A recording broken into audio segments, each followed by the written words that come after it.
I guess when you're younger, well, I don't know. When I was younger, I felt sometimes a little timid about sharing my work or thinking about like, what are my friends doing? What are they studying?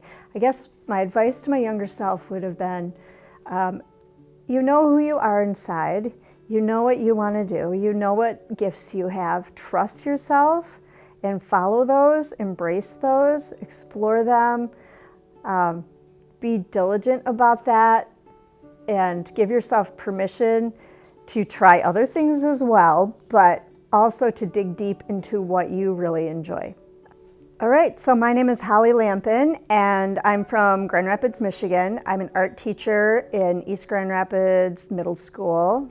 I would say as maybe like a third grader, I just kind of noticed that I communicated better through images. And so I was drawing all the time. And then typical of most people in middle school, my interests went all over the place. But I still liked going back in the woods and sketching little plants and animals that I would see. So then in high school, I took a few art classes. Again, just sort of enjoyed, creating images. And then I think senior year, I realized there was nothing else that I really enjoyed doing. So I took a couple classes at the local art college and really loved drawing and painting.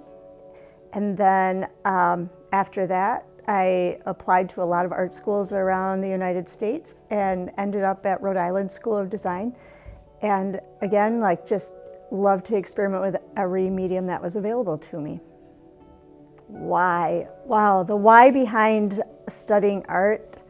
I guess for me it was like seeing something in my head come to life on a page or on a flat surface or in a sculpture. It was this way of getting other people to see what I was thinking about. And in a lot of ways I just felt like a really average, normal kid, but I knew I had other things going on in my head that maybe weren't so average or normal or were unique in some way. And so it was my way of communicating what I thought were my own unique ideas with the world around me, and maybe getting people to notice something that was inside and not on the outside. I'd say the why for making art hasn't changed so much, but the why behind why I turned to teaching and wanted to be an art teacher is a little more in depth in that school was not a place where I felt super comfortable. I didn't really feel like I always fit in with everyone, and I had a hard time I guess conforming to the 6 hours a day in one place, in one chair, in one room. It was not easy for me. And I knew there would be a better way for kids to learn. So going into art education, I felt like I could really make a difference in kids' lives and maybe in the whole school by just making school a place where kids felt celebrated and felt like they had something unique to offer, giving them a voice, but not necessarily in speaking, but actually creating those images that everyone around them could see and giving them power in their environment, and making them feel valued every single day in a space was really important to me. And just feeling like I might be able to have an impact on hundreds, if not thousands of lives in the school environment to help kids feel like they have something to offer, they have a reason for being here.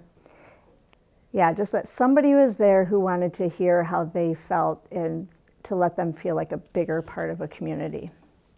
Yeah, so being an artist and a teacher can be a tricky balance. One of the nice things, as a teacher, you do have the summer off, so you can really dig deeper into your art when you have 6 or 8 solid weeks to just focus on art. One thing I feel that's really important, if you're not a working artist, it's really hard to teach art. So my first degree in college was a painting and art history degree, and then I went back for art education. And having that solid background as an artist first helps me, I guess, relate to my students' art as well, because I can see the struggles that they're going through, and I actually feel those struggles because I've been there. And with art, you're always exploring new things when you create your own art. So you're continually going through those steps of trying to figure out how to approach a problem in a new way, which is exactly what a kid is going through every time they're making a piece of art. They've never done it before. So they're trying to solve those creative problems along the way that an artist who's actually producing art is doing with their work too, if they're trying to keep it exciting, stimulating, and fresh. So my own work really informs my teaching in a lot of ways, and I feel like I could not be the teacher I am today without also creating art in my own studio.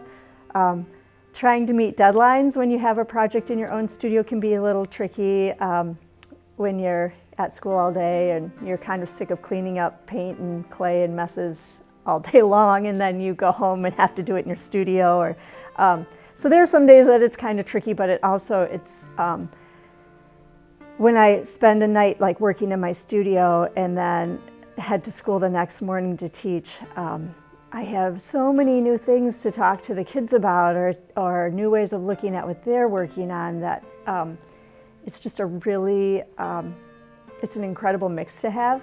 I think art is one of the subjects that kids study in school that their teacher can be a working person out in that field and come in and inform what they're doing in the classroom. Okay, so some of my goals as an art teacher, I guess one that I've been working on for a long time, so maybe like my past 20 years of teaching, is creating a space in the school that it's more like an art gallery, so the kids are like seeing new, fresh art all the time walking through the halls, with permanent, I guess, or semi-permanent pieces located throughout the school.